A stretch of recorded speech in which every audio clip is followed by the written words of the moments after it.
110% ब्रजभूषण शरण को जेल के पीछे जाना ही पड़ेगा। हम तो जब किसान आंदोलन करने आए थे तब भी तो ये यही कह रहे थे, कुछ नहीं होगा, ये हैं, ये वो हैं। तब आप किसानों से टकराए थे, आज आप किसानों की बेटियों से टकराए हो। और अब की हमारे इज्जत का सवाल है, हमारे मान सम्मान का, हमारे घर की अस्मिता का सवाल है। इस बार हम किसी भी हद तक चले जाएं। इसमें से एक माइनर लड़की भी है, माइनर लड़की मतलब पास्को, और पास्को लगने का मतलब है कि जेल जाने के अलावा और कोई दूसरा चारा ही। यहाँ से महज 5 किलोमीटर की दूरी पर प्रधानमंत्री का घर है, महज 5 किलोमीटर की दूरी पर गृह मंत्री का घर। ब्रिजभूषण सिंह के चेहरे पर चिंता नजर नहीं आई। वो जानता है इस देश का मुखिया, इस देश का गृह मंत्री, इस देश का वित्त मंत्री, इस देश का रक्षा मंत्री उसके समर्थन में खड़ा। अब समय है इनको जेल जाने का। आप देखते रहिए, आपकी आंखों देखते देखते ये कैमरा कवर करेगा कि ब्रजभूषण शरण कैसे जेल के पीछे जाते हैं। पहलवानों को लेकर सुप्रीम कोर्ट में कार्रवाई हुई और ये कहा गया, ये सुनाया गया फैसला दिल्ली पुलिस को। ये कहा गया कि इस पूरे मामले पर जल्द से जल्द जो है एफआईआर दर्ज कीजिए, और दिल्ली पुलिस ने कहा कि चंद घंटों बाद जो है एफआईआर इस मामले पर दर्ज की जाएगी। लेकिन पहलवानों का कहना है फिलहाल कि जब तक बीजेपी सांसद ब्रिजभूषण सिंह जेल नहीं जाते तब तक हम यहीं बैठेंगे, यानी कि हटने का कोई प्लान नहीं है। पीछे देखिए धरना लगातार जारी है। क्या कहना चाहेंगे गोपाल जी, जिस तरीके से कहा गया है कि भले ही एफआईआर हो गया लेकिन हटेंगे नहीं? देखिए, ये लड़ाई जो है ये लड़ाई खिलाड़ियों की पूरे फेडरेशन के खिलाफ है, क्योंकि एक ऐसा व्यक्ति फेडरेशन का अध्यक्ष बनकर के बैठा है, अगर इसको जेल नहीं हुई तो आगे लगातार इसी तरीके से शोषण करता रहेगा, लगातार इसी तरीके से बहन बेटियों के साथ जो है अत्याचार करता रहेगा।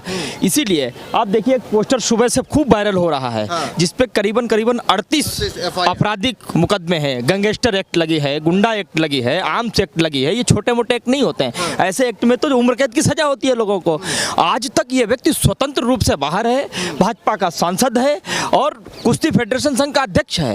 पहली बात तो कुश्ती फेडरेशन संघ का अध्यक्ष वो होना चाहिए जो खिलाड़ी हो, खिलाड़ी की भावनाओं को समझता हो, उसके नियम कानून को जानता हो।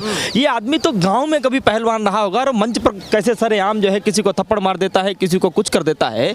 ऐसी नीति, ऐसी नियत रखने वाले व्यक्ति को आपने अध्यक्ष बना करके रखा है। और अभी तक तमाम मुकदमे दर्ज हो जाने के बाद में भी जिस व्यक्ति का कुछ नहीं हो सका, एक एफआईआर अभी दिल्ली पुलिस ने दर्ज करने के लिए सुप्रीम कोर्ट को कहा, उससे क्या होगा? हम लोग तब तक यहाँ बैठे रहेंगे जब तक ये व्यक्ति जेल के सलाखों के पीछे नहीं चला जाएंगे जेल 110% जाएंगे।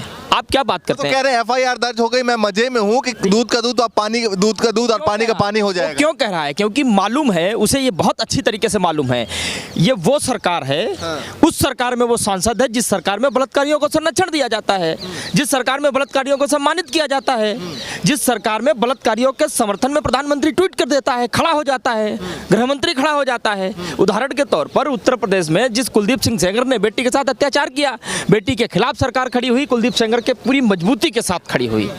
एक बेटी को रात को 12 बजे जला दिया गया, बेटी के खिलाफ खड़ी हुई और अत्याचारियों के साथ खड़ी हुई। तो ये जानता है, ये जानता है कि कुछ भी हो जाए, चाहे लाख एफआईआर दर्ज करने की बात कही जाए, लेकिन प्रधानमंत्री नरेंद्र मोदी। लेकिन पहला स्टेप सुप्रीम कोर्ट की तरफ से जो कहा गया है वो पहला स्टेप, पहला जीत मानते हैं पहलवानों को? मानते हैं। पिछले 6 दिनों से डटी है हमारी जो महिला पहलवान खिलाड़ी, हमारी जो बहनें हैं, ये इनकी पहली जीत है। और ये भी सच है कि सत्य जो है वो परेशान खूब होता है किंतु पराजित बिल्कुल भी नहीं होता, और इसलिए हमारी ये पहली जीत है। लेकिन ये इतनी बड़ी जीत नहीं है जिससे हम अपनी लड़ाई जीत जाएं। हमारे लिए खुशी की बात है, एक अहंकारी सरकार के सामने हम बैठे हैं, एक दुराचारी सांसद के खिलाफ हम बैठे हैं, और उस पर एफआईआर दर्ज करने की बात आज तक जिसने कही नहीं है, एफआईआर दर्ज करने की बात ही कही, ये जीत है हमारी। ब्रिजभूषण सिंह के चेहरे पर चिंता नजर नहीं आ रही। कैसे नजर आएगी? मैं तो कह दिया, वो जानता है इस देश का मुखिया, इस देश का गृह मंत्री, इस देश का वित्त मंत्री, इस देश का रक्षा मंत्री उसके समर्थन में खड़ा है। वो जानता है हमारा कुछ नहीं हो सकता, इसीलिए तो वो हंस रहा है। उसे मालूम है कि हम ये तो 3, 4, 5 बेटियां यहाँ बैठी हुई हैं, हम ऐसी न जाने कितनी बेटियों के साथ जो है शोषण करते रहे, लेकिन फिर भी हमारा कुछ नहीं होगा क्योंकि प्रधानमंत्री हमारे संरक्षण में है। ये जो प्रोसेस है, अब एफआईआर दर्ज होगी, इसके बाद जो है वो लंबा चलेगा इस पर मामला, लेकिन ये कब तक यहाँ बैठे रहेंगे? ये तब तक यहाँ बैठे रहेंगे जब तक ये जेल नहीं जाते। अमूमन तौर पे देखा जाता है कि जो फैसले आने में कई बार सालों तक 2-2 साल का वक्त लग जाता है, 3-3 साल का वक्त। ये लड़ाई साल 2 साल वाली नहीं है, ये लड़ाई साल 2 साल वाली नहीं है, होता है, किसान आंदोलन में भी हुआ है। दिल्ली की यही सड़कें थी, इन्हीं सड़कों पर दिल्ली के किसान बैठे थे।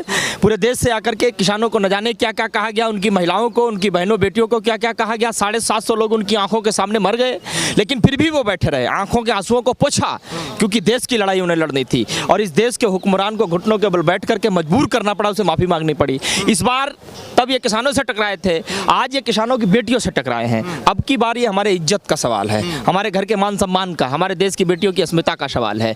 ये लड़ाई बहुत मजबूती से धीरे धीरे आगे बोर बढ़ रही है। अगर शीघ्र अतिशीघ्र, देखिए FIR दर्ज करने की बात की गई, इसमें से एक माइनर लड़की भी है। माइनर लड़की मतलब पास्को, और पास्को लगने का मतलब है कि जेल जाने के अलावा और कोई दूसरा चारा ही नहीं है। 110% ब्रजभूषण शरण को जेल के पीछे जाना ही पड़ेगा, बाकी कोई दूसरा चारा नहीं है। लेकिन ये तो आप कह रहे हैं ना। मैं कह रहा हूं, मैं कह नहीं रहा हूं, इस पूरे देश की जनता कह रही है, हर बाप कह रहा है, हर माँ कह रही है, क्योंकि इस देश की लाखों करोड़ों बेटियां इनको देख देख करके साक्षी मलिक बनने का सपना देख रही हैं, विनेश फोगाट बनने का सपना देख रही हैं। हर वो बेटी ये कह रही है कि इनके साथ न्याय होना ही चाहिए किसी भी कीमत पर। अभी तक देखने वाली बात है कि बीजेपी के एक छोटे से कार्यकर्ता तक का भी बयान नहीं आया इस मामले में। कैसे आएगा? और बयान भी आया है, बीजेपी के कार्यकर्ता का बयान आया है। और कौन है वो कार्यकर्ता? उस कार्यकर्ता का नाम है PT ऊषा, पावर में है, राज्यसभा सांसद हैं, एक इतनी बड़ी खिलाड़ी रही, महान खिलाड़ी। अरे कल साक्षी मलिक आंखों में आंसू लेकर के इस बात को कह रही थी कि अरे ये मेरी प्रेरणा स्रोत हैं, इनको देख देख करके हम लोग बड़े हुए, इनको देख देख करके हम देश के लिए पदक लेकर के आए।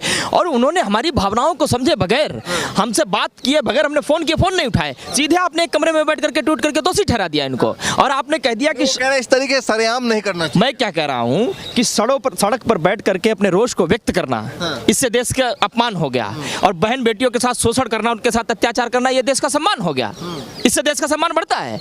अरे तुम वरिष्ठ खिलाड़ी थी, अपने राज्यसभा पद को एक तरफ रखते, आप अपनी सांसदी को एक तरफ रखते, एक वरिष्ठ खिलाड़ी के तौर पर आप, मतलब उनको पद छोड़ देना। मैं पद छोड़ने की नहीं कह रहा हूँ, एक वरिष्ठ खिलाड़ी के तौर पर PT ऊषा जी को यहाँ आना चाहिए था। इनको बच्चों की भांति ट्रीट, इनसे पार्टी में तो बगावत के तौर पर जाते हैं भाई, पार्टी विरोधी गतिविधि। अरे आप खिलाड़ी भी तो हैं, आप खिलाड़ी भी तो हैं, खिलाड़ी होने से पहले एक महिला भी तो हैं। एक महिला को दूसरी महिला के प्रति संवेदना नहीं व्यक्त करनी चाहिए, सहानुभूति नहीं होनी चाहिए। अरे आप आते हैं यहाँ, इनसे बात करते, क्यों बैठे हो, क्या दिक्कत, क्या परेशानी, फिर इनकी बात सुनते, फिर आप इन्हें बताते कि ये रास्ता नहीं, ये रास्ता है, तब ये नहीं मानते, तब आपने गलत कह सकते थे। आपने इनसे बात ही नहीं की, इनके आंसुओं को देखा ही नहीं, बीते 6 दिनों से यहाँ रात और दिन सड़कों पर हैं, और आपने सीधे इनको गलत ठहरा दिया। खाप पंचायतों की जो तैयारी है, जो कह रहे खाप पंचायत, क्या उस तरीके से दिखेगा जिस तरीके से किसान आंदोलन में लोग आए थे? क्योंकि अभी 200, 400, 500, 1000 तक लोग यहाँ पर पहुँच रहे हैं, इससे सरकार के ऊपर क्या दबाव बन पाएगा? देखिए दबाव 110% बनेगा। हम तो जब किसान आंदोलन करने आए थे तब भी तो ये यही कह रहे थे, कुछ नहीं होगा, ये हैं, ये वो हैं। बाद में क्या हुआ? इस देश के हुक्मरान को घुटनों के बल बैठ करके देश के किसानों से माफी मांगनी पड़ी। और मैं आज फिर कह रहा हूँ, तब आप किसानों से टकराए थे, आज आप किसानों की बेटियों से टकराए हो। और अब की हमारी इज्जत का सवाल है, हमारे मान सम्मान का, हमारे घर की अस्मिता का सवाल है। इस बार हम किसी भी हद तक चले जाएंगे। इस जंतर मंतर पे लोग न्याय के लिए 4-4 साल तक बैठे रहते हैं। अरे बैठे रहते होंगे, लेकिन हमें मालूम है कि हम पूरी सच्चाई के साथ बैठे हैं। और ये आम बेटियां नहीं हैं, ये सामान्य बेटियां नहीं, ये सामान्य घरों से जरूर निकली।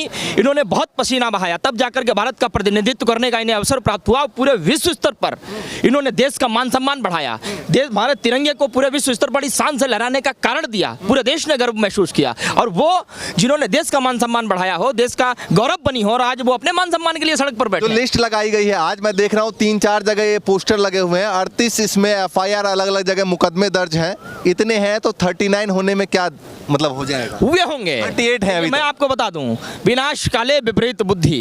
एक समय था जब रावण ने भी ये सोच लिया था, हमने तीनों लोकों पर विजय प्राप्त कर लिया, अब हमारा कोई कुछ नहीं कर सकता है। उसका अंत कैसा हुआ? बड़ी सुंदर कहावत कही गई कि 1 लाख पुत्र 1.25 लाख नाती, तारावड़ घर दिया न बाती। उसके यहाँ कोई कुल का दीपक भी जलाने के लिए बचा नहीं था।